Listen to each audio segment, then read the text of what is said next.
Good morning and happy Sabbath once again. Today we continue talking about Jacob. And the title for the lesson is Who Cheated? We're going to find out. And the lesson is found in Genesis chapter 29, verses 15 up to 28. But there's a very important part that we need to read also from 28 to 30th, okay, the verses. The memory verse is found in 1 Corinthians chapter 13, verse 4. And it says, love is patient, love is kind. I wrote this here for you so that you can remember. Love is patient, love is kind. And that's going to pretty much tell us why, if we do things with love, we can do great things, okay? And Jacob, remembers he got into the well last week, and actually after he asked around, the people told him, oh, there's Rachel, the daughter of Laban, the person he was looking for. And that's when he went, and he wanted to help this family of his, and she was so cute also, right? So he removed the stone for her, and he gave water to her sheep. And so he was very kind. He was a doer without being told to do things. And so now he had stayed with his uncle for 1 whole month. And the Bible story, the Bible story says that after that month, Laban talked to him and said, we're family. He refers to him as a brother because it's very close family member. And it's not fair that you are working here, and he was a good worker. Remember, he picked up that rock by himself.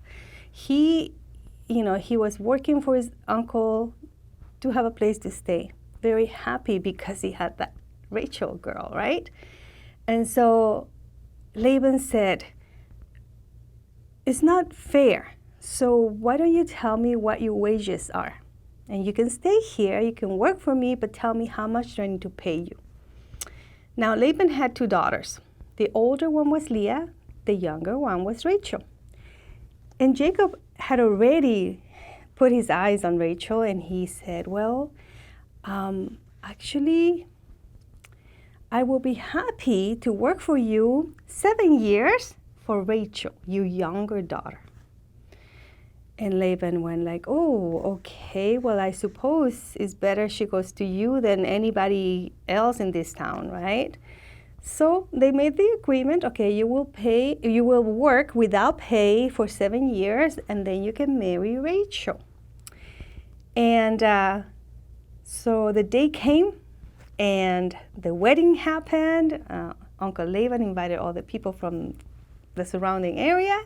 They had the celebration, and there came the the bride covered with a big thick veil that nobody can see the face. And they got married. And they went into their tent. He had prepared so beautifully. If you can see inside, I put a little bed and all that kind of stuff. Very cute. And next day, surprise, surprise. And the picture that you're seeing, you're going to see Laban talking to Jacob. Jacob is not happy, and he's showing to the father-in-law, what have you done to me? This is Leah, your oldest daughter. I worked for 7 years for Rachel. And Rachel is there just so sad. The younger one, so sad, because she probably also liked him, and she knew he was working in order to pay the fee that in those times, the people, the groom will give a gift of money to the family of the bride. And then after that, the father will give that money to the daughter for her. So it's not like they're paying the father. The father actually gave that money to the daughter so that she could have her own money for whatever things she might need. But when they didn't have money, it was very normal for the groom to work for free or get that money first and then they can pay. So, or they can give that gift of money. So at this point, he was very disappointed. But the wedding had happened. Everybody had been the witness of this wedding. So now Laban, I think he was a little bit greedy. When we read verses 28 to 30, and that will be in chapter 29 of Genesis, it says, "And Jacob did so and fulfill her week, because the father told him, well, you have to complete the week." And then, because he didn't want to lose face, right? So it says here, fulfill the week, and gave him Rachel, his daughter, to wife also, as a wife also. So 1 week of marriage with Leah, and then at the end of that week, he could have Rachel, but now Laban said, and then you can work 7 more years for Rachel. So it's not like he worked 7 years and then 7 more years and then got married. No, he was able to actually, in 1 week time, have his beloved Rachel as his wife. Can you imagine how uncomfortable that could be? My boyfriend just married me, but he wanted to be married to my sister, and now my sister is his second wife, and he's so happy with her because I am not the one he wanted, right? How sad. And I'm going to show you something here. If you have 2 brides about the same height, with the same thing, covering their face, how could you tell? It wasn't Jacob's fault, right? It was the father who cheated Jacob. But remember what happened before? Jacob cheated his brother and his father. Not so much the brother had pretty much given him the birthrights, right? The blessings. But the father, he cheated the father. So many times when we do things, it comes back to us, right? But it also shows, this lesson shows that it doesn't matter what it is, how long it is, when we love what we're working for, we can make the time and the work seem like nothing, because love gives us patience and gives us perseverance to continue the work.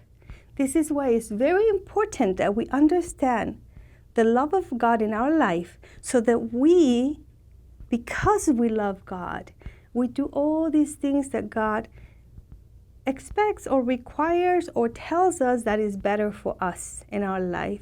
We don't just do our own thing because I want to. It's my body, it's my life, it's my whatever. But we do it because we love God. Like we love our parents, we behave in ways that we know it will make our parents happy. And if we don't, then we have no love for our parents. Same thing with God. So, who cheated? Who? Jacob cheated his father, and then eventually his uncle cheated him with the wives. And so, let's hope that whatever we do it thinking on the future. And we will have a better and happier life.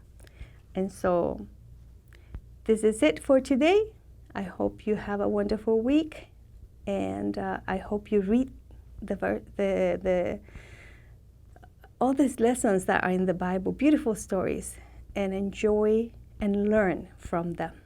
Until next week, have a beautiful, beautiful Sabbath day. Goodbye.